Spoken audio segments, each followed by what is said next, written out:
Bueno, muy bien.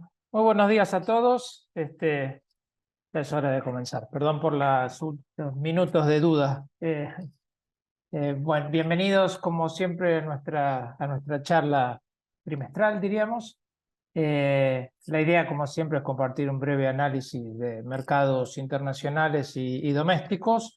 Hoy un breve caveat, si quieren, o disclaimer, y es que he recibido muchas preguntas o comentarios de periodistas para poder participar, y mi respuesta fue que esto es o trata de ser una charla virtual para... ¿Estamos bien? Perdón, una charla virtual entre inversores, y que por lo tanto no estábamos, no teníamos la idea de que esto se divulgue o se haga público de ninguna manera, sino que es realmente algo para nosotros, ¿ok? Así que va el mensaje para cualquiera que igualmente se haya podido filtrar. Bien, dos mensajes si quieren como para comenzar. Uno es la sensación en el mercado internacional, básicamente es que a pesar de los últimos ruidos en términos inflacionarios, seguimos pensando que las tasas van para abajo, y eso define un poco nuestras ideas sobre inversión, y a eso vamos. Y en Argentina, tal vez vamos a analizarlo con cierta injusticia, pero vamos a tratar de mostrar un poco la esperanza y algunos de los riesgos que estamos enfrentando. ¿Ok? Términos internacionales, entonces, yo creo lo más importante es que es verdad que hubo un par de meses malos, particularmente en los Estados Unidos. La inflación aparece estancada en 3,8, 3, dependiendo de los indicadores que uno use. Eso ha hecho que el mercado corrigiera bastante su expectativa sobre el fin del ciclo, pero el fin del ciclo es un hecho, a mi entender, y eso creo que es lo que es el mensaje más importante de hoy, porque eso da una perspectiva sobre los activos que nos permite de alguna manera definir una estrategia con cierta cautela, porque aparte sigue habiendo mucha incertidumbre, pero me parece que la menor incertidumbre es sobre las tasas. Las tasas van para abajo, y por eso vamos a discutir un poco ideas. Eh, si quieren, como punto central de este argumento, es que si hoy uno mira lo que pasa en el mercado. Fed Funds, tasa del Fed proyectada en 4,8 para principios del 2025, solo 50 puntos básicos por debajo de hoy, con una inflación core en expectativas o implícita en los bonos de 2,6, 2,4, significa una tasa real realmente importante, con mucha fuerza de contención económica, y eso para mí es lo fundamental. Por eso creo que tarde o temprano, y más temprano que tarde, aunque probablemente sea en la segunda mitad de este año, empezamos a ver las tasas hacia abajo, y eso va a dar o va a confirmar un escenario que debiera facilitar algunos activos de riesgo en particular. Bueno, vamos a ver si quieren, para anticipar la conclusión, dado riesgos de evaluación, riesgos de incertidumbre sobre lo que puede pasar en algunos aspectos de la política económica y la política internacional. Nosotros estamos mucho más inclinados a pensar que es el momento de los bonos de grado de inversión, porque son los menos sensibles a estas incertidumbres, y hoy tienen un muy atractivo retorno gracias a la suba de las tasas en los últimos meses, y permite anclar un buen retorno con bajísimo riesgo, algo de mark to market risk, pero para el que piensa conservadoramente sobre su patrimonio y cómo eso puede evolucionar, es una gran estrategia. Bueno, vamos ahora a tratar de convencerlos estas líneas o estas recomendaciones son lógicas. Eh, Aquí tienen los números de inflación en los Estados Unidos y en Europa. Como ven, el gran problema ha sido Estados Unidos, donde hay un estancamiento en los últimos 2 meses. Pues claro, núcleo se clavó en 0,4 mensual, que es casi 6 anualizado. Obviamente en el año a año todavía estamos abajo del 4. Los números de los otros índices, el que usa el Fed en particular de gasto, están más bajos, pero el último dato de febrero, no sabemos ahora, a ver, vamos a esperar marzo para un poco revelar qué es lo que está pasando ahí.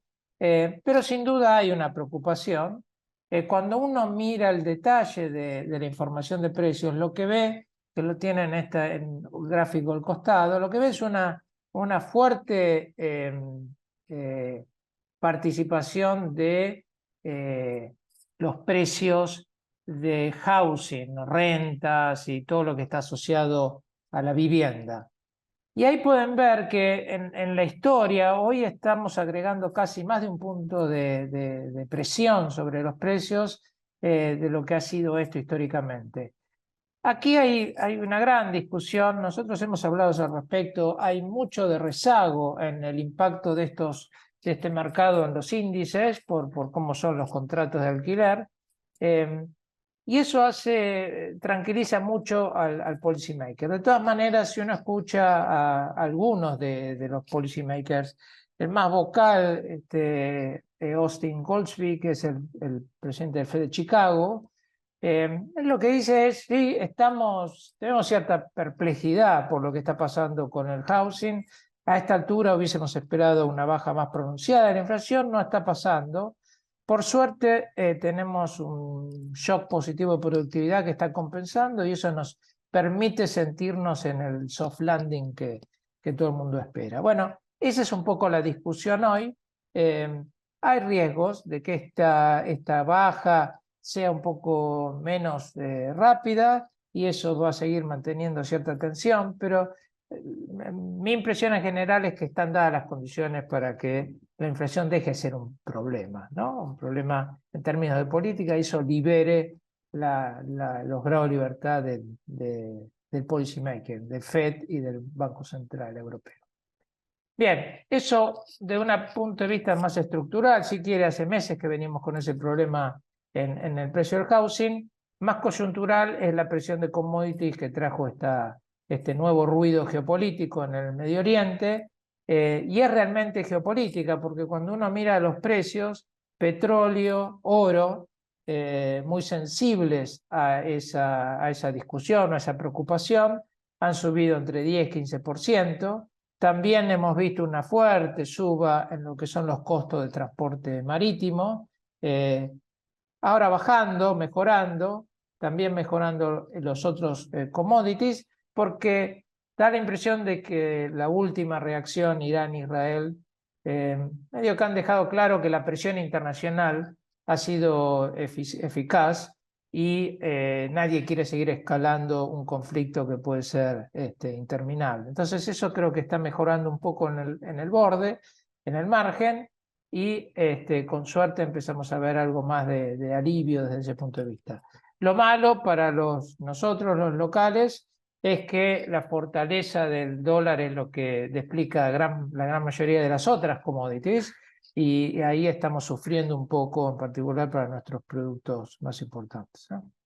Ya vamos a volver a Argentina, no se preocupen. Bien, siguiendo con el tema de outlook inflacionario, si quieren, la impresión aquí es que tenemos sí un mercado todavía laboral muy fuerte en los Estados Unidos. En Europa es un poco menos, pero también existe este desequilibrio saludable, si se quiere. Hoy hay más puestos de trabajo que oferentes de empleo.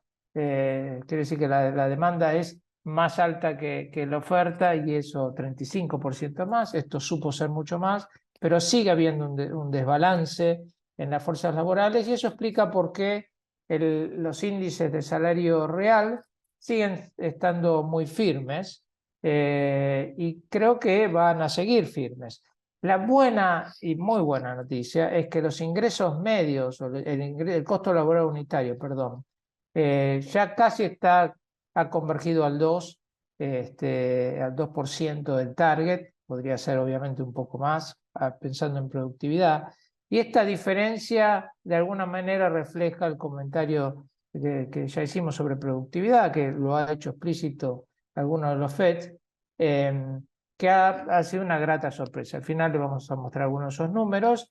Eso da cierto alivio, obviamente, a cómo estamos mirando este mercado. Si no, uno esperaría que este desbalance solo se pueda corregir con una fuerte recesión. Y pareciera que mejoras de productividad nos evitan esa recesión.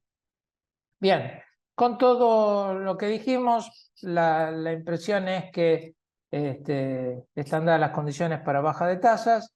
No lo decimos nosotros, lo dice el FED, lo dice el mercado. Aquí tienen un poco lo que son los rangos de baja de tasas esperadas por el mercado del FED. Estamos hablando de 50 basis points, un poco más este año, entre 70 y 100 basis points en los próximos 2 años.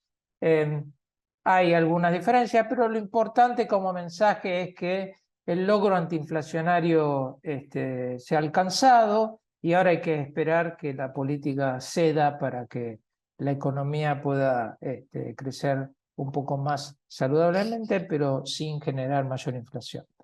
Algo que permite esta posición de la política pública es que las expectativas de largo plazo, esto es en los mercados de swaps o de forwards, 5 años en Alemania y Estados Unidos, tuvieron un pequeño rebrote en los últimos días, pero es parte del desvío estándar de una serie más larga, con lo que no ha mostrado realmente grandes cambios.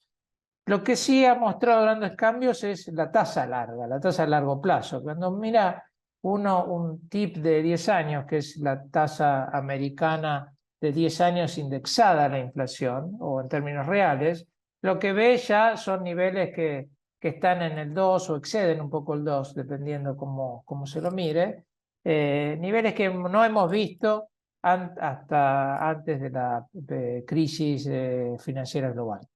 Quiere decir que es un elemento a tener en cuenta porque claramente esto le genera un estrés a la economía, un esfuerzo. Es todo más caro, la elección ahorro-consumo se hace más importante para el sesgo temporal y por eso la economía debiera enfriarse con este nivel de tasas.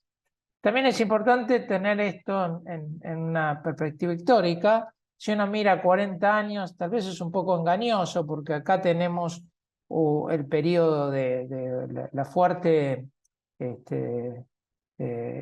lucha contra las subas inflacionarias de los 80, Volcker y esa experiencia, que tuvo tasas muy altas y que y desde entonces ha permitido mejorarlas.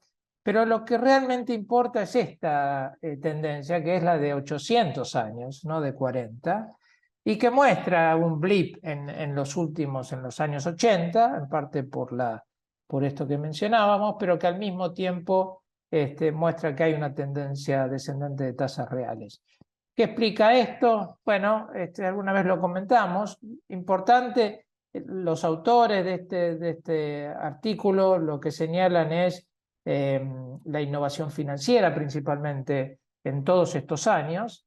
Lo que ha pasado en los últimos años tiene que ver más con el envejecimiento de la población, tiene que ver con la concentración de riqueza de los grandes líderes, de los grandes triunfadores de la economía actual, y también tiene que ver con la menor necesidad de capital físico en las nuevas tecnologías. Todo eso combinado hace que sobre ahorro por sobre la inversión, y ese exceso de ahorro es lo que empuja las tasas de interés hacia abajo. Eso sigue y nosotros creemos que puede llegar a ser muy potente y por eso creemos que los niveles actuales de tasa son niveles que difícilmente nos sigan sorprendiendo hacia arriba, al menos en las tasas largas, ¿no?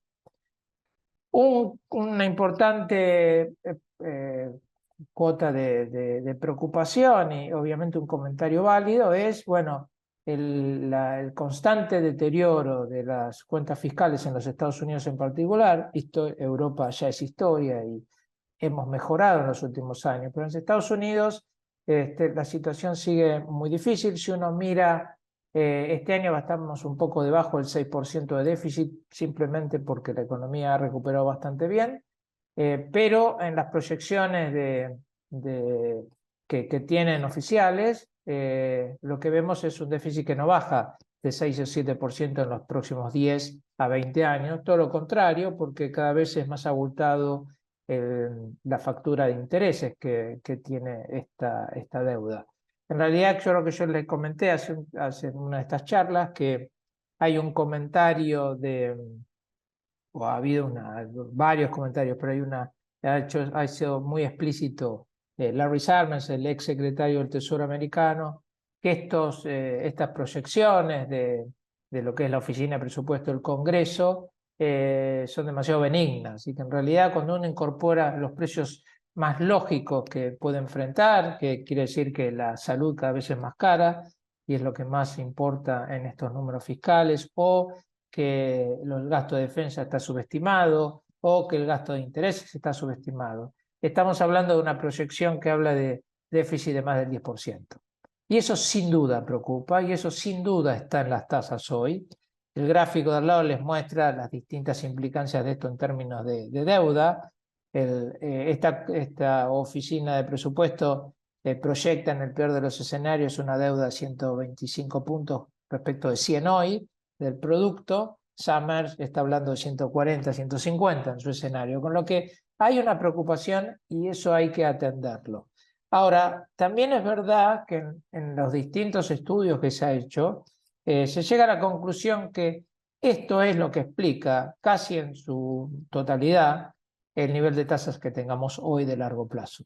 Porque de no ser por la cuestión fiscal, las tasas seguirían muy cerca del 0% en el largo plazo, obviamente con restricción monetaria en el corto para poder bajar la inflación, pero mucho más bajas en el largo plazo. Cuestión de que obviamente no hay que perder la atención en estos elementos, pero la impresión es que esto ya está incorporado en los niveles de tasas que tenemos hoy, y nadie vio una crisis de deuda anytime soon. En los Estados Unidos la experiencia de Japón creo que ayuda cuando tenemos una base de demanda de su moneda muy robusta, como puede ser el dólar en términos mundiales, ¿no? Pero obviamente el efecto sobre tasas debiera estar, y creemos que en parte ya está incorporado. Un punto importante al respecto es que tanto Trump como Biden, los potenciales nueva administración americana a partir del año próximo, no tienen una agenda fiscal agresiva. Los demócratas no pretenden gastar más y los republicanos no están hablando de grandes bajas de impuestos. Eso es una tranquilidad. Obviamente hay temas estructurales que hay que resolver y todavía nadie está hablando de eso, y eso sí es preocupante.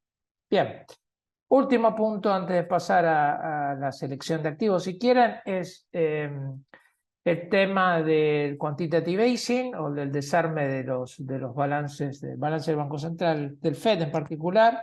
Hemos visto que se está haciendo bastante bien. Recuerden, tuvimos aquí un pequeño impasse cuando hubo ese ruido en los bancos regionales americanos y el Fed tuvo que salir a defender nuevamente, pero el desarme continúa. Hoy estamos casi llegando a los niveles de principio de pandemia. Después del salto inicial de la pandemia, hemos ya absorbido, si se quiere, todo lo adicional que se introdujo desde entonces.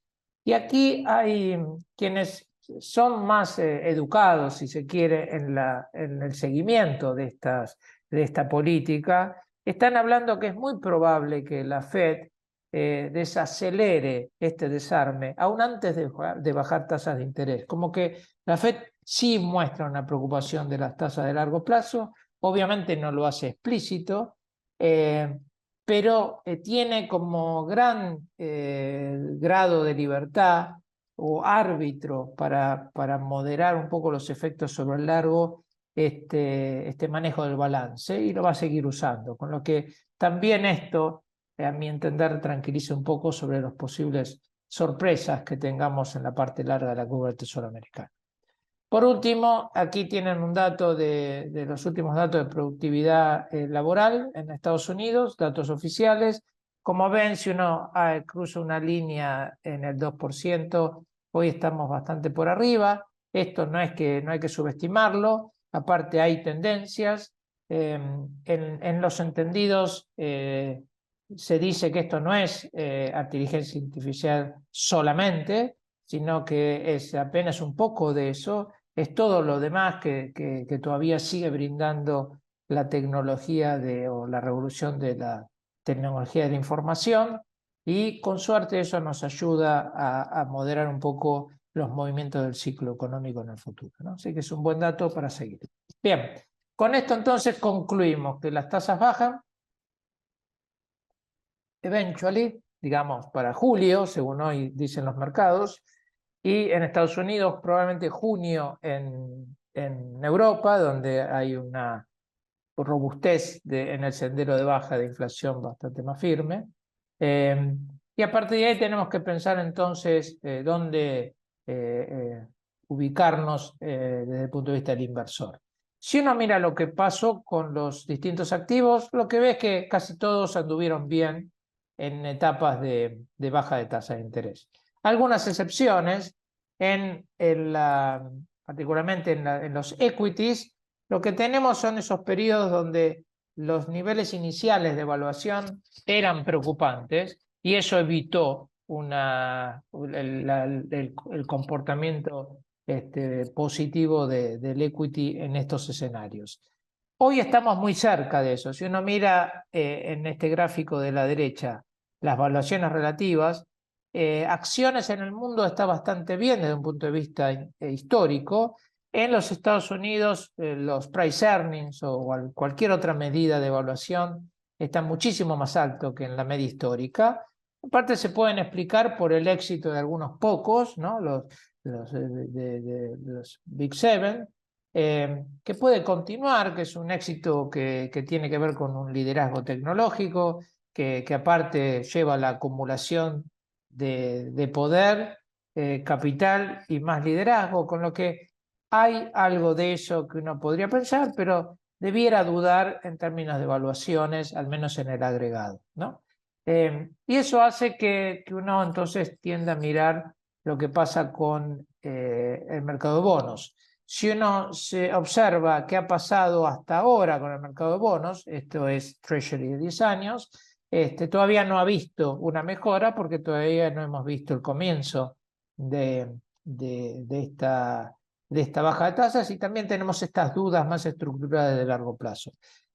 A mí, a entender, es donde más espacio hay para poder tener una mejora sin tantos riesgos, de vuelta, porque hemos discutido que de alguna manera, al menos en mi opinión, hay cierto techo a las tasas de largo desde los niveles donde estamos hoy. Entonces, cuando vamos a evaluación, y después vengo al último gráfico pero primero en evaluación, cuando vamos a la evaluación del fixed income, lo que vemos es que acá tenemos en el universo de grado de inversión un spread que por ahí no es tan grande cuando uno compara spread con el high yield, por ejemplo, con los bonos de alto rendimiento. En términos de spread tal vez es más chico históricamente, pero tenemos la gran ventaja de los niveles. Hoy uno puede estar colocando a 3 o 5 años en nombres que son súper seguros, con tasas de 5,5%, un poco más largo, tiene un rendimiento mayor. Esa capacidad de anclar un rendimiento de esos niveles, si uno entiende que las tasas tienen más para bajar que para subir, creo que es un momento ideal.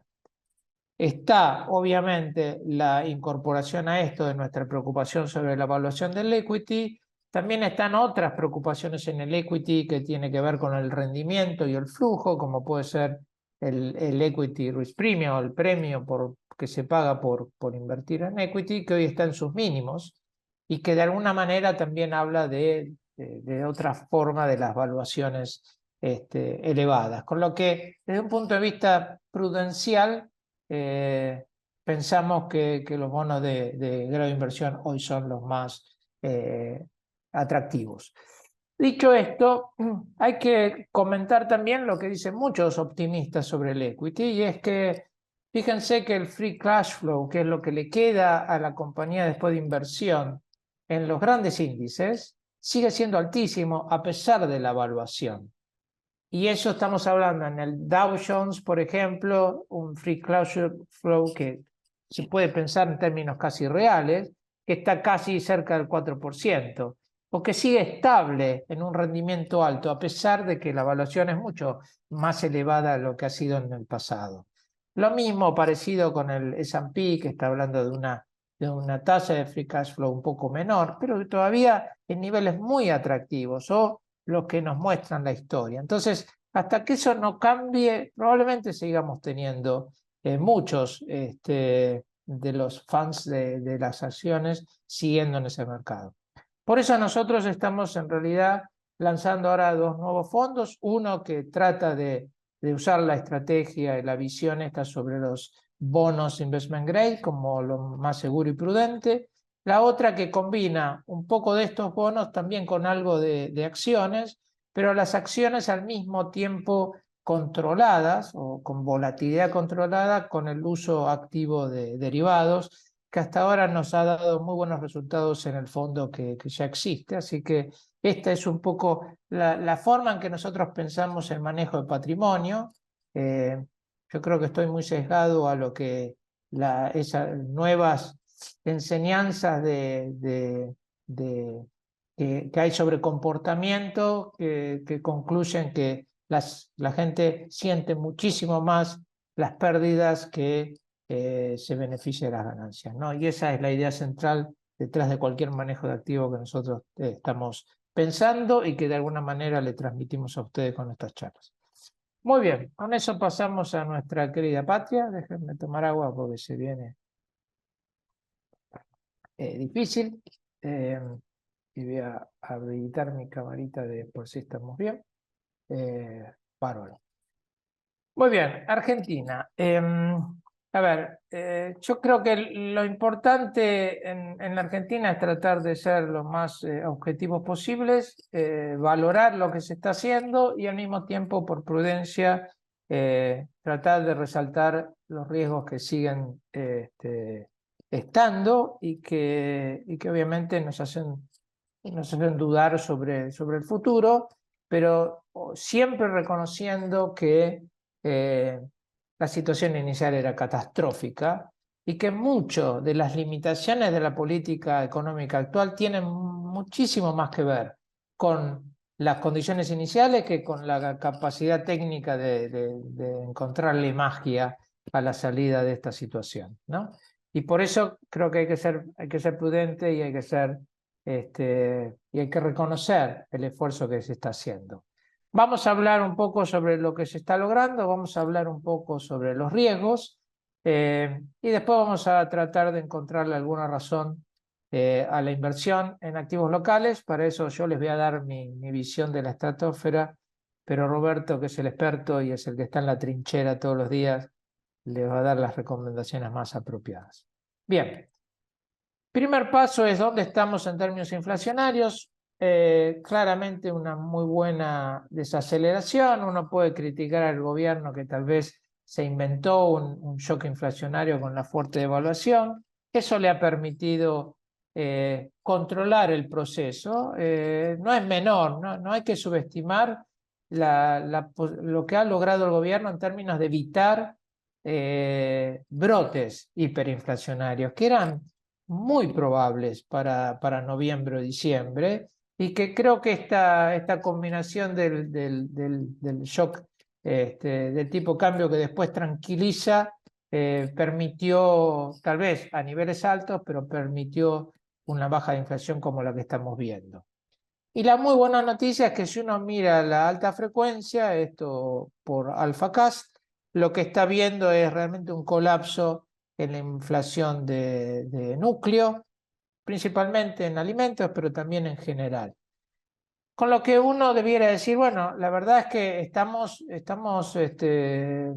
bastante bien si realmente somos conscientes de dónde venimos, y era, como les decía, el desastre más absoluto, donde no había recursos, donde había un exceso de pesos infernal, donde había un aumento de la deuda en dólares de los importadores que no tiene registro en la historia, donde había una sociedad acostumbrada a vivir con tarifas que prácticamente no existían y con eso había que financiar 3 puntos de déficit fiscal. Bueno, todas cosas que hay que ir resolviendo de a poco si no quiere romper los mercados. Si uno podría haber, por ejemplo, no reconocido la deuda en dólares que tanto regaló o que tan generoso fue la administración pasada, después de la devaluación, y con eso hubiese sido muchísimo más fácil la estabilización. Pero bueno, si uno quiere respetar mercados, esto es lo que tenemos. Y acá me parece que es válido tal vez la crítica del presidente ayer de que cómo pueden decir que no hay un plan de estabilización. El plan de estabilización existe y es el fuerte ajuste fiscal que el gobierno está siguiendo. Uno puede tal vez decir que no hay el componente eh, componente de alineación de expectativas que trata, o de coordinación que trata de romper con la inercia, que es típico de un plan de estabilización. A mi entender, eso tiene dos explicaciones: o el gobierno cree que el ajuste fiscal es suficientemente poderoso para quebrar la inercia, y los últimos datos de alta frecuencia parecieran darle la razón. La segunda explicación, bastante más mundana, es que con el desajuste de precios relativos que todavía tenemos, porque algunos se han mejorado pero no todos, es imposible pensar en un proceso de coordinación de expectativas. Primero tenemos que alinear los precios relativos. Entonces, hay que reconocer las limitaciones que impone la realidad y ser justos en las críticas. Después, hay elementos para preocuparse, pero me parece que hay que también ser honesto intelectualmente. Bien, entre los temas para preocuparse, yo diría que son todos los que hacen al sentido de estabilización. Si uno piensa qué es lo que nos dejaría tranquilo hoy de un logro alcanzado, y es la estabilización sustentable, eso es un fisco que tenga su resolución de forma sustentable, un mercado comercial de reservas que le permita seguir comprando reservas al Banco Central sin restricciones, como pueden ser la deuda de importadores, o un mercado cambiario que tenga un precio que luzca también relativo equilibrio, que hoy pareciera estar manchado o estar modificado por el blend del exportador que asegura un flujo en el mercado paralelo de más de $1.000 millones, ¿no? Un mercado paralelo que está más restringido que nunca. Entonces, son estos los aspectos que uno tendría que ir resolviendo para estar más confiado que la estabilidad está para quedarse. Bien, vamos por partes. Vamos primero al tema fiscal. En el tema fiscal está toda la discusión de qué fue el ajuste. El ajuste, estos son los datos de ajuste por ítem de gasto y los ponderadores en el gasto total. Lo importante es que ha habido muchísimo recorte en cosas que son muy pequeñas para el presupuesto, pero también ha habido bastante recorte en cosas o en elementos que son muy relevantes para el presupuesto. Esto es pensiones, 33% del gasto; esto es salarios, 16% del gasto; y esto es subsidios, casi 5 puntos del gasto. Entonces, en estos tres elementos tenemos 50% del ajuste fiscal. Llámenlo como quieran: es licuación, es ajuste de precios relativos, es política, es lo que hay. Y me parece que es bastante genuino reconocer que esto es así, y que aparte, otro de los elementos de crítica que yo no termino de entender es esto de que en el primer trimestre es mucho más fácil ajustar los gastos, porque siempre los números empeoran en el segundo semestre. Pero lo que muchos se olvidan de eso es que gran parte de esa explicación son los aguinaldos, que están basados en el nivel de salario y de pensiones. Entonces, si hoy logramos estabilizar estos niveles de gasto en el primer semestre, muy probablemente tengamos un mucho mejor semestre de que lo que muchos esperan. La gran pregunta es cómo estabilizar el nivel de logro fiscal que se logró en este trimestre sin la ayuda del Congreso. Hoy la situación actual, esto es una proyección de Marina del Poyeto, de COGO, con la que nosotros nos sentimos bastante identificados, son números que también nosotros tenemos. Proyecta que el ajuste en realidad con lo que tiene el gobierno, sin la ayuda del Congreso, daría algo así como 3,7. A mí me da un poco menos, pero pensemos en esos valores. Y que realmente necesitamos al Congreso para mejorar eso a los 6 puntos que se requieren para que el ajuste sea pleno. Aquí uno podría decir también, bueno, tal vez no es necesario un balance financiero, es verdad. Creo que una vez que el gobierno habla de eso, eso tiene un fuerte impacto porque es como el alcohólico al que le sacan por completo el alcohol y que no arriesga a que se va a entusiasmar con una pequeña desviación. Y me parece muy poderoso eso dentro de lo que es el mensaje del gobierno. Y yo quisiera, por más costoso que sea, que lo pueda mantener. Pero para eso necesita del Congreso. Esto es fundamental. ¿Por qué? Porque el paquete fiscal en el Congreso no solo da un poco más de 2 puntos en el agregado, a las provincias les da casi un punto, un poco menos, y ese punto que le da le permite al Estado seguir restringiendo las partidas discrecionales, que prácticamente congeló en los primeros 3 meses. Eso es casi un punto del producto históricamente. Entonces, es toda la combinación del espacio que el paquete le genera a las provincias para que el Estado federal pueda seguir haciendo su ajuste de la manera que lo hace. Y después tenemos algo importante que es este moratoria blanqueo, que a mi entender está muy bien diseñado, que muy probablemente sea muy atractivo y que le dé una pequeña ayuda al gobierno este año para poder consolidar sus temas fiscales. Pero clave es el pasaje de este paquete en el Congreso y por eso hay que estar muy atentos a eso. Sin eso hay una creciente debilidad en las cuentas fiscales que obviamente el gobierno puede mantener, pero mantiene a costo de seguir castigando niveles de gastos que no necesariamente son sustentables, porque hay correcciones eventualmente y eso puede minar parte del ajuste.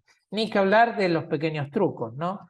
La deuda con Camesa, casi 2.000 millones de dólares, que no es un ajuste, es simplemente un retraso en los pagos, que también habla de algunas fragilidades en los números fiscales hoy. Pero la voluntad está y hay que consolidarla con el apoyo del Congreso, con fuerte trabajo ahí para poder avanzar. Bien, en términos de los otros mercados, más que nada el mercado de tipo cambio o de dólares, acá tenemos el aumento de reservas y el aumento de deuda importadora. Eso lamentablemente nos quita un poco la satisfacción de poder aumentado fuertemente las reservas, porque tiene que ver con casi un paralelo en el aumento de deuda, con lo que reservas netas bien medidas no necesariamente aumentaron, y esto necesita una corrección. Hasta que no veamos un central comprando dólares sin utilizar restricciones cambiarias o comerciales, nos vamos a sentir muchísimo mejor. Que es lógico lo que se está haciendo de vuelta, es lógico porque no se podía arreglar todo de una vez, pero son los elementos que yo trato de identificar para que ustedes sepan el termómetro de el grado de baja de la enfermedad, ¿no? Sonó muy feo, pero bueno, espero que me hayan entendido. Términos de mercado cambiario, algo parecido. Hoy el contado con liquidación está planchado, en parte porque le estamos colocando casi un poquito más de 1.000 millones de dólares por mes de oferta de exportadora. Eso nos permite comprar reservas, pero es un mercado libre que no tiene nada de libre, que tiene mucho de intervención de exportaciones y mucho de intervención o de represión financiera. Hoy prácticamente nadie puede ir a ese contado con liquidación. Entonces, Ese escenario nos va a permitir este semestre aumentar nuestras reservas netas, 4.000 millones de dólares, tal vez un poco más, pero el problema es que si seguimos con el blend exportador, casi todas las reservas que acumulemos en el primer trimestre las vamos a perder en el segundo, en el primer semestre, y eso tampoco suena sustentable. Tendríamos que lograr primero desarmando un poco este beneficio al exportador para ver cómo reacciona el mercado sin esa oferta adicional y después ir liberando de a poco, paulatinamente, este mercado libre para que sea libre realmente y nos dé una señal de cuál es la verdadera perspectiva del mercado. Bueno, déjenme ir rápido porque si no, pobre Roberto va a tener muy poco tiempo para los activos. Podemos seguir en todo caso en términos de preguntas. Aquí otro de los elementos que hay que tener en cuenta, que nadie habla, pero el gobierno lo tiene muy en mente, y es que el exceso de pesos no se acabó, se corrigió muchísimo, se enfrentó, han sido muy activos, pero todavía tenemos exceso de pesos. ¿Por qué? Porque los últimos 4 años fue una fiesta de emisión y esa fiesta de emisión se paga carísimo. Algunos números. Acá les traigo para comparar noviembre del 15, cuando hubo una decisión de liberación o de cierre del cepo, y los números actuales, noviembre previo a la elección y el actual y algo de proyectado. Miren el gráfico, la parte de abajo del gráfico, está todo expresado en dólares equivalentes, son pesos, pero dólares equivalentes al contado con liquidación del momento o al mercado libre.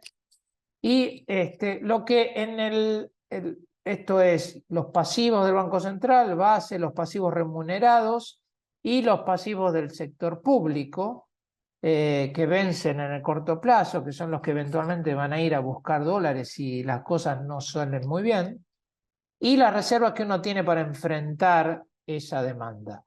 Hoy la falta, o en el 2015, la falta de reservas era de 75.000 millones de dólares equivalentes. A pesar de eso, se salió del cepo y funcionó. Yo creo que fue un poco imprudente, lo hemos discutido.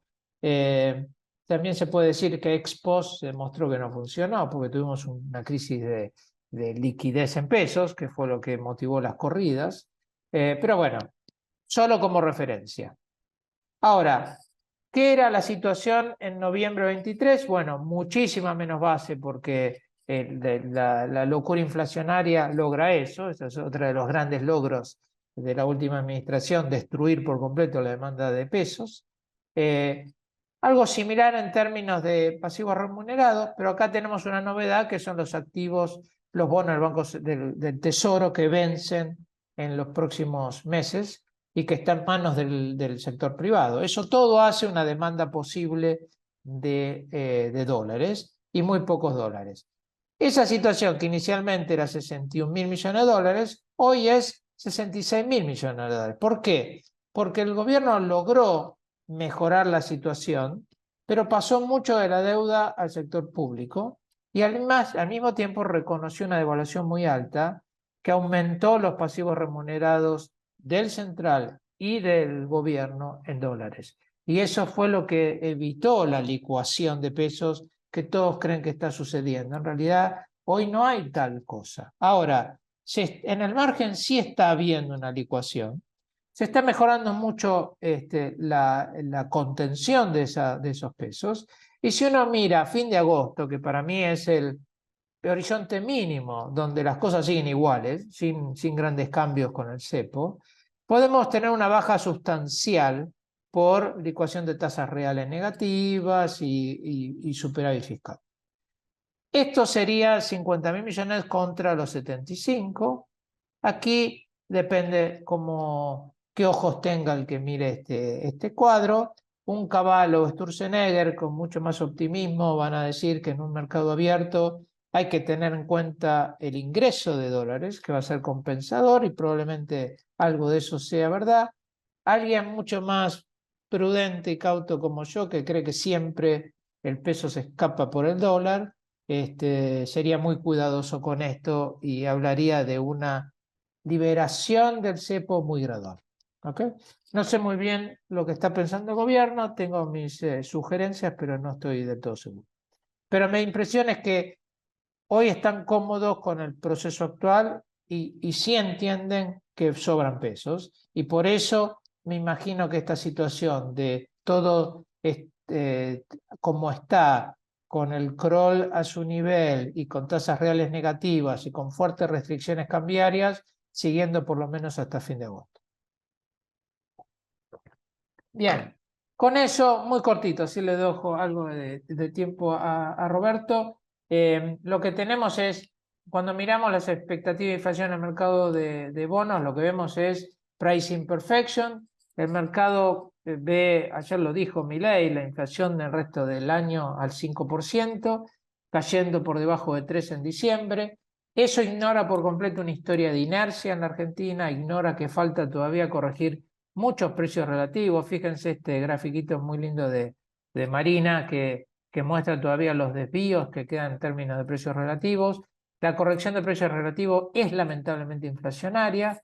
El gobierno puede creer que el nivel de ajuste fiscal es tal que rompe la inercia. Ojalá tengan razón y ojalá no sea necesario un mecanismo de coordinación. Pero la impresión es que hoy el mercado ya aceptó lo que el gobierno piensa y yo tendría mis dudas al respecto.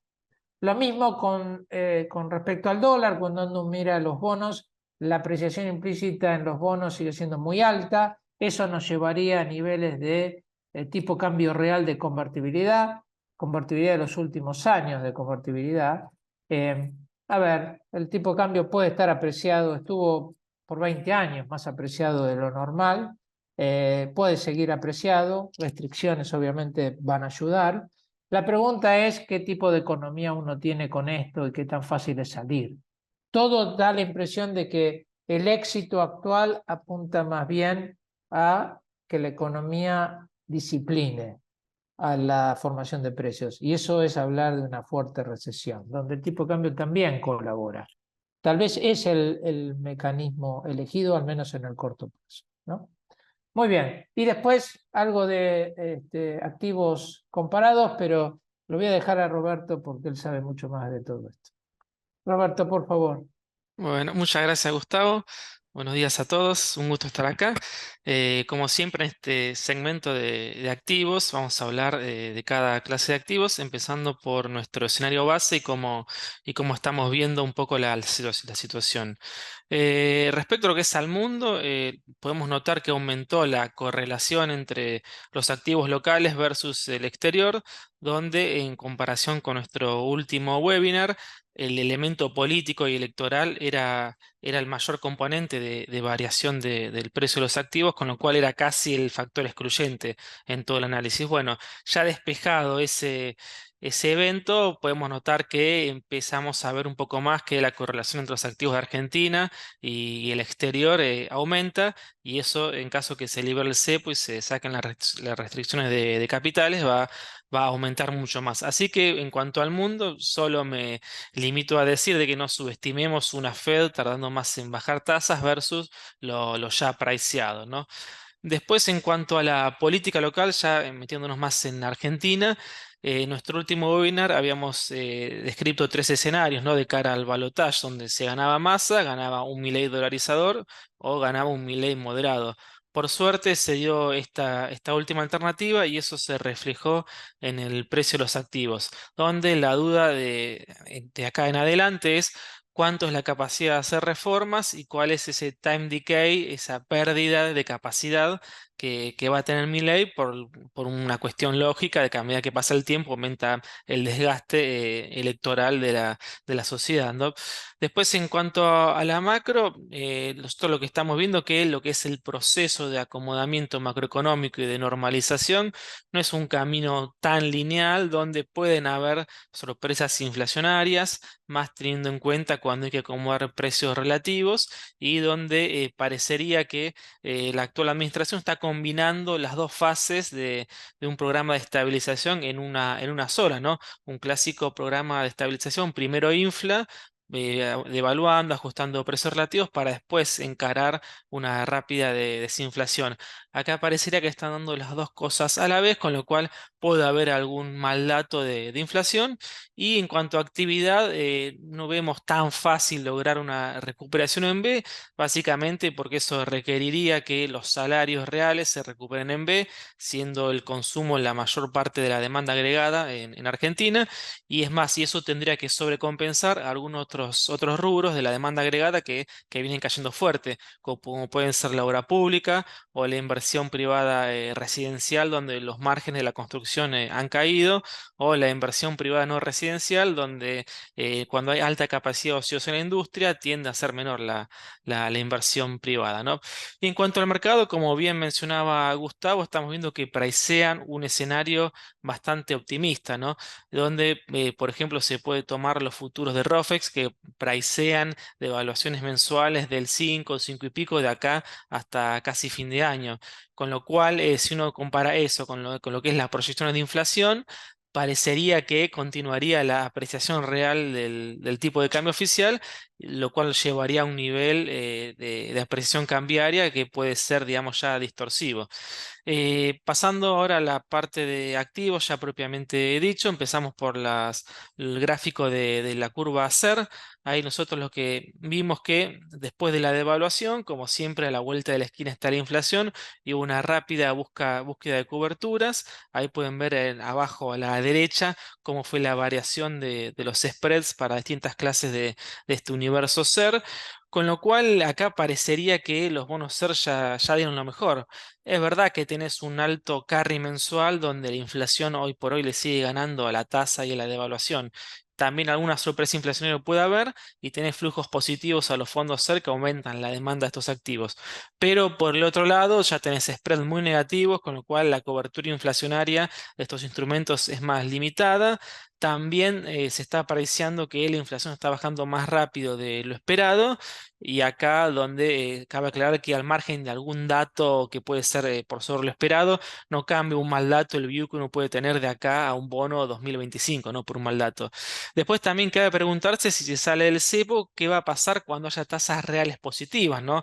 Ahí los instrumentos SER deberían ajustar. Y ni hablar de una dolarización donde tenés, por ejemplo, un AL30 rindiendo 22 versus un bono SER en 2025 rindiendo en menos 16, ¿no? Menos 16 y pico. Así que nuestra recomendación acá, nuestra estrategia es tener en cuenta estos instrumentos SER solo para un horizonte más bien corto, de acá para unos meses, de acá hasta fin de año, si se quiere como mucho. Y siempre monitoreando cuán rápido es la salida del cepo y la liberalización de estas restricciones cambiarias que hoy actualmente están, ¿no? En cuanto a la siguiente clase de activos, los bonos Dollar Link, acá nosotros somos más constructivos, ¿no? Y creemos que son una buena apuesta. ¿Qué pasó desde nuestro último webinar? Bueno, desde esa fenomenal corrida en búsqueda de cobertura cambiaria, se pasó a todo lo contrario, a no querer esta clase de activos para nada, donde este crawling del Banco Central del 2% mensual que se mantiene más de lo esperado ha hecho que sufra esta clase de activos. Pero claro, acá ya tenés implícito que el mercado pricea lo peor para estos activos, es decir, que hasta fin de año vamos a tener un tipo de cambio apreciándose. También en caso de salir del cepo, esta clase de activos va a ser la que mejor que esté parada.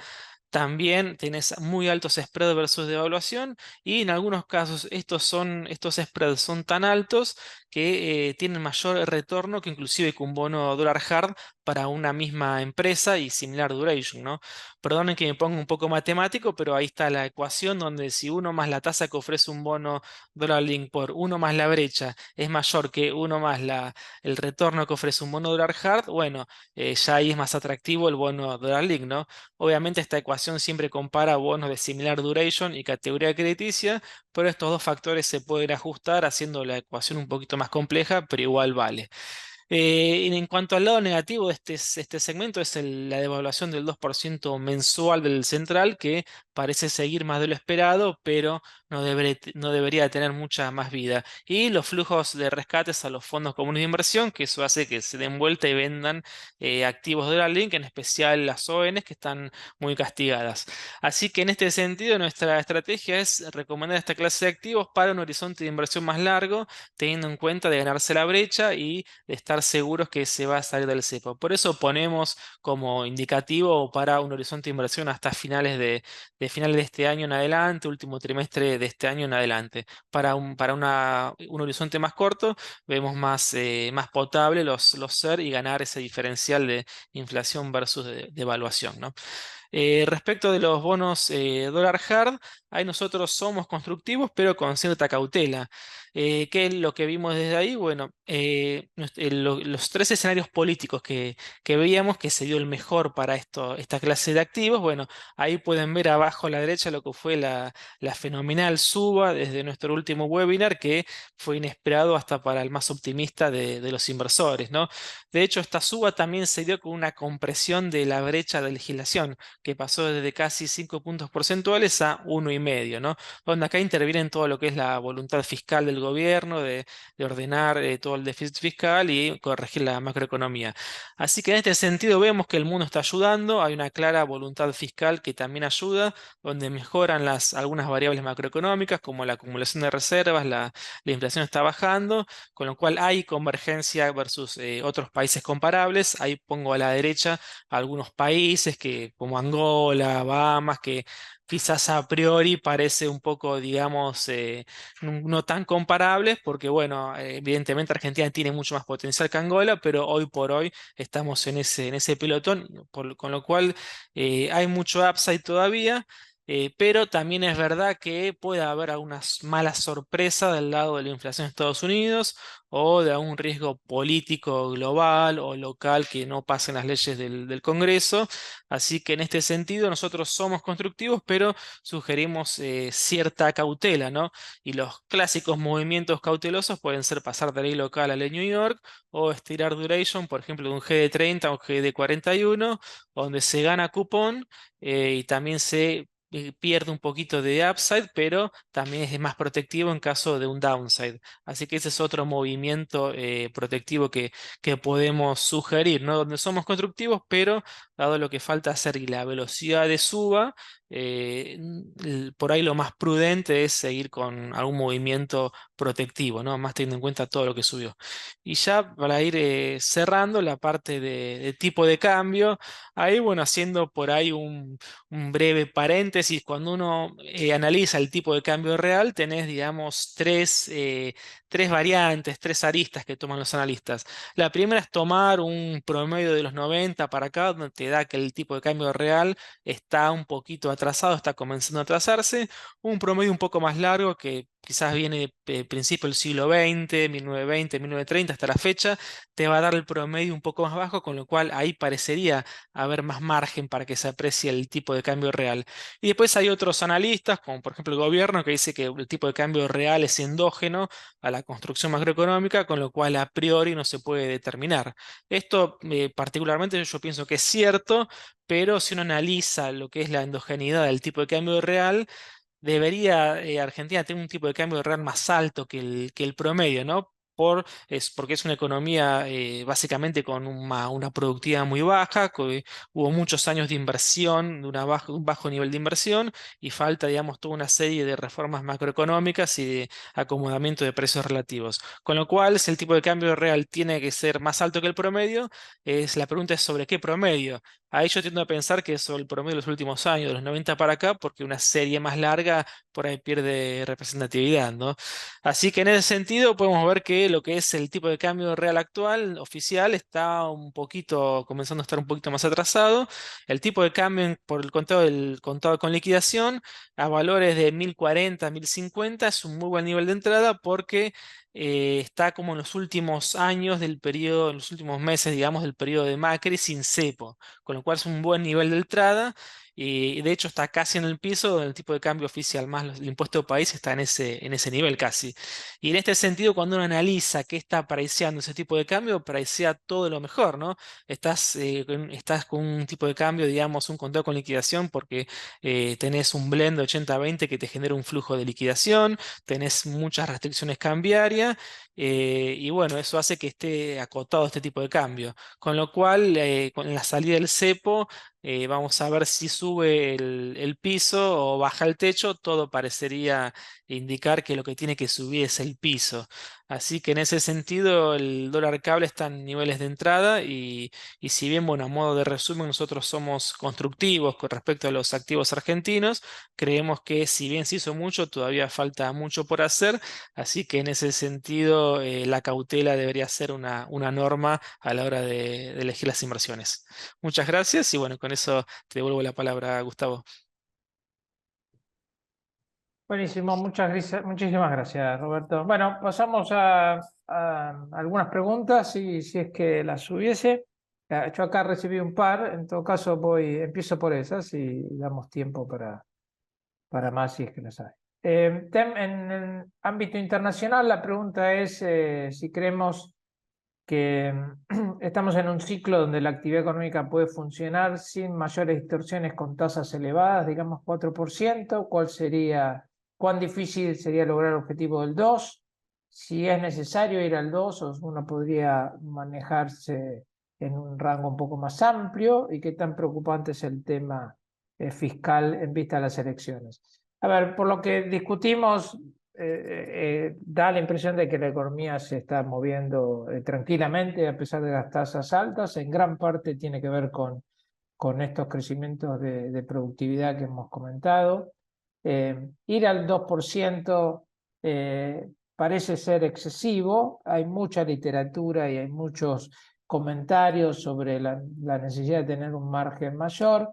Esto también hay que enfrentarlo con una discusión que en el pasado hubo sobre las metas inflacionarias, y creo que no le beneficia a la Fed hoy anticipar holgura de ninguna manera, lo que no impide que tal vez con una tasa de inflación de 2,5% todo el mundo esté tranquilo y mismo el mercado lo acepte, como da la impresión que lo está aceptando en sus proyecciones, con lo que no me sorprendería algo más de exigencia en la realidad de lo que es hoy en la teoría de la Fed. El tema fiscal es preocupante. Lo más preocupante es que no hay una discusión seria sobre eso. Tal vez la pequeña esperanza más coyuntural es que en los candidatos a las próximas elecciones no hay ninguna agenda demasiado agresiva en lo fiscal, y con suerte el crecimiento y las bajas tasas empiezan a ayudar, pero esto eventualmente va a requerir de niveles de acción fiscal que hoy no estamos viendo. Igual hay que entender que siempre que uno habla de sustentabilidad, de la deuda, de la demanda de dinero, la pregunta siempre no es tanto niveles. Hoy sostenible la deuda puede ser a cualquier nivel. Japón lo ha demostrado, y Estados Unidos está lejos de demostrar que tiene un problema de deuda, con lo que hay un espacio enorme para que eso se vaya absorbiendo, pero claramente hay que estar preocupado y hay que mirar eso porque el mercado lo está viendo, y el mercado de tasas ha mostrado mucha sensibilidad al respecto. Respecto a Argentina, ¿cuándo creemos que estarán las condiciones para levantar el cepo? Si vemos necesario una etapa de mayor heterodoxia con políticas de ingresos para quebrar inflación, si el target de déficit es excesivo, como dice Cavallo, que con superávit primario sería suficiente. A ver, muchos temas. Levantado el cepo, yo sinceramente, por lo que comenté y por mi prudencia natural, sería muy cauto, y yo creo que habría que levantar el cepo, habría que tener un calendario de levantamiento de restricciones financieras, pero gradual, donde uno eh, muestre al mercado de que la mejor manera de garantizar el éxito es el gradualismo. Yo no soy de los que creen que Argentina va a atraer rápidamente inversión extranjera, aunque hay sectores de la economía que son muy atractivos para la inversión extranjera, pero en el pasado hemos demostrado que somos incapaces de comprometernos a nada y eso hay que reconstruirlo y eso lleva tiempo. Por eso yo diría que hay que ser menos ansiosos con los beneficios del cepo y hay que ser más, hay que estar más preocupados con los riesgos del cepo en un levantamiento con el exceso de pesos que demostré. Con lo que tranquilamente se puede anunciar hoy una agenda y un calendario y comprometerse y aceptarlo y lograrlo, pero me da la impresión de que ese calendario debiera ser gradual, a mi entender. A menos que tengamos un colapso de la inflación, tengamos un reconocimiento mayor de la política que está llevando este gobierno y que eso genere la confianza de que están dadas las condiciones para la estabilidad, que están dadas las condiciones para continuar este gran cambio cultural que está viviendo la Argentina. Eso obviamente puede dar espacio para liberar el cepo muchísimo antes, aún a pesar del exceso de pesos que existe, porque el exceso de pesos es básicamente una falta de demanda por pesos. Si esa demanda por pesos de repente se regenera, desaparece el exceso de pesos y uno puede manejar eso con mayor holgura. Pero bueno, creo que hoy no están dadas las condiciones. Necesitamos una etapa de mayor heterodoxia. Yo creo que el tiempo lo dirá. A priori diría que sí. Siempre la forma de buscar romper la inercia tuvo que ver con algún tipo de ruptura completa de la indexación o el extremo, que es la indexación perfecta. Esto estoy hablando del plano austral o del plano real. Esos son mecanismos que rompen la inercia. Yo creo que en la Argentina hay inercia y va a seguir habiendo. Ahora tenemos que ver si este experimento fiscal, porque no deja de ser un experimento dado nuestra historia, realmente genera la disciplina que puede en el mercado de precios. No hay que subestimar eso. Uno sesgado por la historia y por lo que falta en el cambio de precios relativos, estima que eso no va a ser tan fácil, pero tampoco habría que subestimarlo. Con lo que dejo la pregunta casi sin contestar, pero y mi opinión sobre las alternativas. Y en términos del tema fiscal, si es excesivo o no el target, de vuelta, yo valoro mucho el objetivo del gobierno de bajar el déficit el financiero. Ahí es una cuestión de preferencias y de cómo uno valora costos y beneficios. Claramente tiene un costo bajar el déficit muy rápido, tiene un costo macro, es decir, es diferente quitarle a la sociedad ingreso por 4 puntos que por 6 del producto. Eso es menos ingreso, es menos actividad. Ahora, si con eso logramos un cambio cultural, porque es un cambio paradigmático el de hoy, no es solamente de pequeños targets, tal vez valga la pena. Con lo que yo creo que el gobierno lo está pensando en esos términos. Mi preocupación es que tal vez exageró demasiado y no lo pueda cumplir, y por eso es clave que demuestre tener algo de cintura política para lograr colaboración con el Congreso y sí cumplir en lo que ha prometido. Pero bueno, ese es el trade-off que, que me da la impresión, es válido resaltar. ¿A cuánto esperamos que baje el riesgo país? Gran pregunta. No sé si Roberto tiene una respuesta.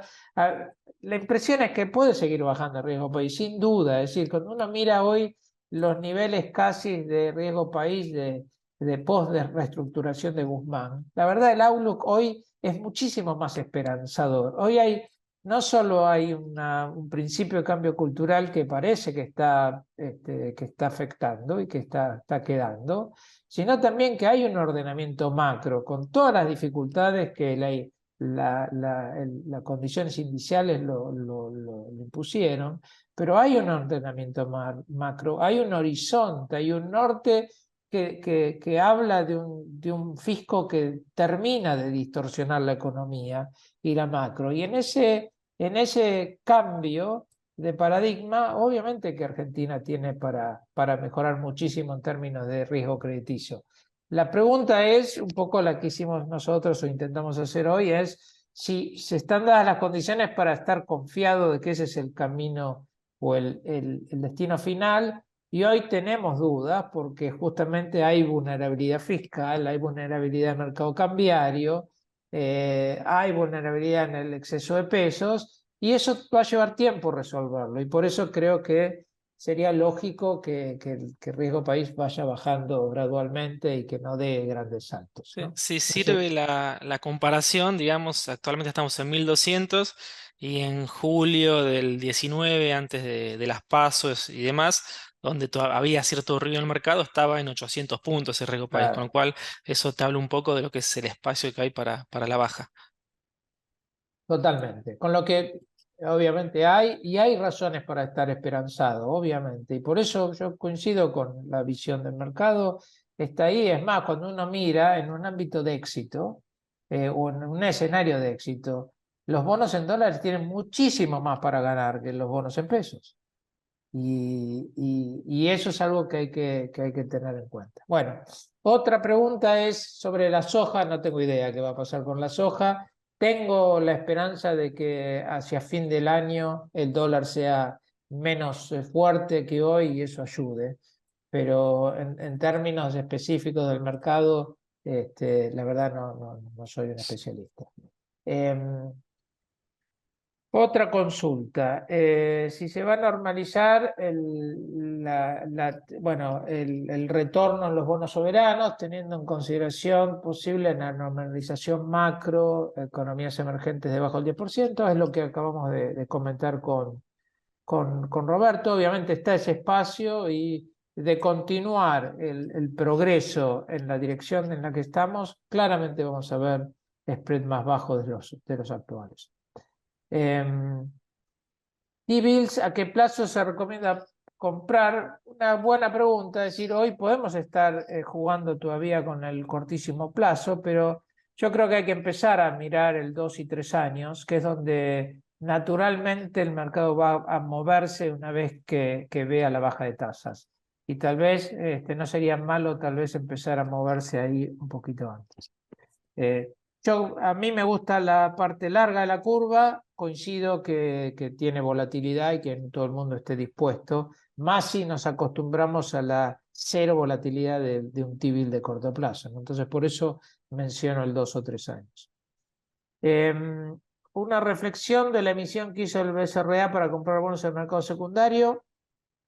Eh, a ver, de vuelta, yo creo que hoy el Banco Central y el Ministerio están haciendo todo lo posible para ordenar la macro, para ordenar el exceso de pesos, para ordenar el descalabro de la deuda de importaciones y todo lo que han hecho está en esa dirección. Lamentablemente era tan mala la condición inicial que es muy difícil pensar que ya lo hemos logrado. Y para mí van a ser bienvenidas cualquiera de estas operaciones de mercado que permitan seguir de alguna manera posponiendo compromisos en pesos en particular, porque es donde tenemos el gran desbalance, ¿no? Es el exceso de pesos que yo quise demostrar con ese cuadrito medio complejo que les mostré. A ver, una última, o un par más. ¿Opinión te merece la dinámica de inflación local, que a pesar de ser decreciente, sigue muy por encima? Bueno, a ver, obviamente hay que reconocer que estamos hoy en un proceso de ajuste de precios relativos. Esto es subir precios para bajar inflación, algo que suena casi contradictorio. Y por eso la inflación tiene que ser alta. Es más, es sorprendente que baje rápido porque dadas las características de la corrección de precio relativo y la inercia natural que eso tiene, es más, estamos hablando de tarifas que no solo mejoran, sino que se indexan a partir de mayo, junio, con lo que debiera haber un componente inercial que explique tasas de inflaciones más altas por un tiempo. Pero bueno, hay que ver un poco de vuelta la disciplina fiscal, qué tan potente es como para lograr una tasa más baja. Si no, sí hay que pensar en algún mecanismo de coordinación para poder terminar de romper con la inercia, pero eso va a tener que ser una vez que los precios relativos estén acomodados, y esto es hablar de junio, julio probablemente, y no ahora. Bueno, tenemos varias, espero no cansarlos, pero yo sigo mientras tenga preguntas, pero obviamente tienen la libertad de dejarnos cuando quieran. Em, Respecto al Fed, la discusión se da en torno a si el Fed va a mantener o bajar las tasas en las próximas reuniones. Nadie habla que puede haber una suba. ¿Hay alguna chance de una suba? La verdad me parece totalmente, me parece de una, hay que decirlo técnicamente, probabilidad extremadamente baja. Hoy no creo que el nivel de tensión monetaria está funcionando y lo ha demostrado un poco la desaceleración inflacionaria. Los niveles de tasas reales son muy altos. Hoy creo que no hay nada más que esperar, porque estos niveles ya son más que suficientes. Lo que digo es que puede haber un atraso en la nueva baja, pero muy difícilmente estoy viendo una suba. No veo razón para una suba de tasas hoy actualmente. Inflación de abril, un número, por lo que estamos viendo nosotros, todos están hablando de alrededor de 9%. Hoy es atractivo para inversores la tasa Badlar en el mercado de capitales. Te lo dejo a vos, Roberto. Sí, a ver, todo lo que es instrumentos Badlar, hoy por hoy están con tasas reales negativas porque el central sigue con este esquema de tasas reales negativas. Creo que es un buen instrumento para cuando se normalice la macroeconomía y se vaya a un esquema de tasa real positiva, pero mientras tanto hay que atravesar el desierto hasta ese sendero, ¿no? Con el agregado que en caso que salir del cepo requiere una nueva corrección cambiaria, es probable que en ese periodo los instrumentos Badlar sufran una nueva licuación, a diferencia de un Duralink que en ese escenario no se Claro, deberían licuar. exactamente. Te comparto por completo. A ver, otro tema sobre tasas y política monetaria en un escenario de salida del cepo. Yo creo que es un poco repetición de lo que hemos visto en los últimos meses. Sí veo tasas más bajas, sí veo el central bajando tasas nuevamente, y sí veo tasas negativas en términos reales, por un buen tiempo, al menos hasta agosto. Y a partir de ahí va a depender un poco del logro inflacionario que tenga el gobierno. Si requiere un nuevo clic para romper inercia, ahí va a tener que usar la política monetaria. Eh, Ahora, si eso se logra de otra manera o se piensa en algún tipo de apertura, me parece que hay que pensar las condiciones para que eso funcione. Hoy, sinceramente, no lo estoy viendo. Y última pregunta es sobre si el mercado, si hoy el gobierno va a poder pasar las leyes en el Congreso.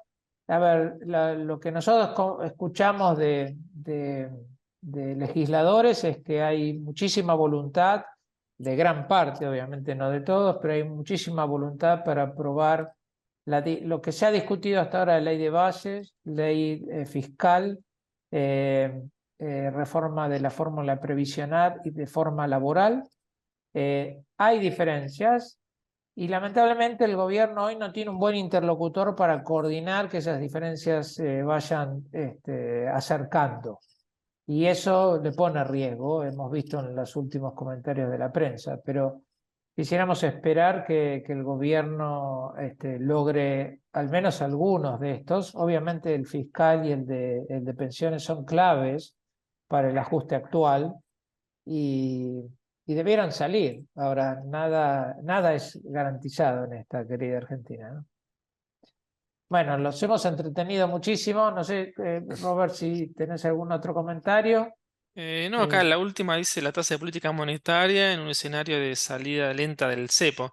Creo que eso claro, es lo que hablaste, que va a seguir, claro. digamos, una baja para seguir con una tasa real negativa y bueno, hasta que la salida del cepo requiera una tasa real positiva. Exactamente. Vamos a seguir licuando hasta que podemos. Y cuando ya no se puede más, va a haber que entonces corregir la política monetaria. Bueno, con eso, primero perdón por habernos extendido tanto, y después muchísimas gracias por participar y nos veremos en la próxima entrega. Chao, hasta la Adiós y próxima. muy buenos días.